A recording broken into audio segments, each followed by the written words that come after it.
পূব আকাশে নতুন সূর্যোদয়ে এলো মুক্তির দিন। জাতির শ্রেষ্ঠ সন্তানদের বীরত্বে মহান বিজয়ের ৫৫ বছরে বাংলাদেশ। যাদের রক্তে লেখা এই বিজয়, তাদের প্রতি শ্রদ্ধা জানাতে জাতীয় স্মৃতিসৌধে রাষ্ট্রপ্রধান মোহাম্মদ শাহাবুদ্দিন সশস্ত্র সালাম, বিউগলে করুণ সুর আর ফুলেল শ্রদ্ধায় স্মরণ করলেন বীর শহীদদের।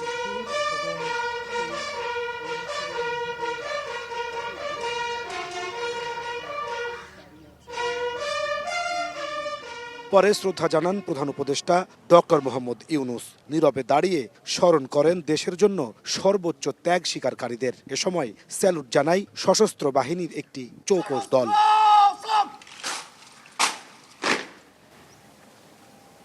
রাষ্ট্রপতি ও প্রধান উপদেষ্টার পর শ্রদ্ধা জানান প্রধান বিচারপতি ও উপদেষ্টা পরিষদের সদস্যরা।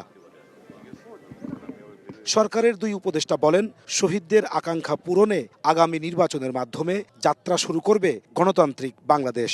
নির্বাচনের মাধ্যমে একটা ভিত্তি স্থাপন হবে, যে ভিত্তিটা গণতন্ত্রকে যেমন সুদৃঢ় করবে, তেমনি জনগণের কাছে সরকারকে জবাবদিহি করতে বাধ্য করবে এবং একটা বৈষম্যহীন শোষণমুক্ত সমাজ গড়ার যে স্বপ্নটা আমাদের এখনো রয়ে গেছে, অধরা রয়ে গেছে, সেটা আমরা পূর্ণতার দিকে নিয়ে যাওয়ার যাত্রাটা শুরু করতে পারব। আমাদের সে অসামান্য বীর মুক্তিযোদ্ধাদের অবদান, আমাদের দেশ গড়ার যে প্রত্যয়, সেগুলি সব মনে পড়ে এবং এই 16 ডিসেম্বরের যে প্রত্যয়, সেটা আমাদের মধ্যে ছিল দেখেই আমরা এই ঐতিহাসিক জুলাই গণঅভ্যুত্থানের মাধ্যমে বাংলাদেশকে পুনর্নির্মাণের একটা সুযোগ করে নিতে পেরেছি।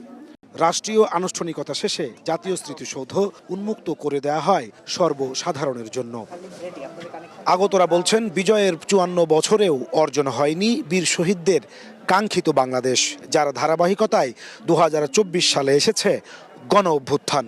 আগামী নির্বাচনের মধ্য দিয়ে নতুন এক গণতান্ত্রিক বাংলাদেশের যাত্রা সূচনা হবে বলেও প্রত্যাশা তাদের। নাজমুস সালেহী, সময় সংবাদ, সাভার, ঢাকা। মা, পিম্পল 5 দিনেই চলে যাবে। যাবে না মা। যাক, নিমের 5 অংশের পাওয়ারে 5 দিনেই দূর হবে পিম্পল। হিমালয়া পিউরিফাইং নিম ফেস ওয়াশ।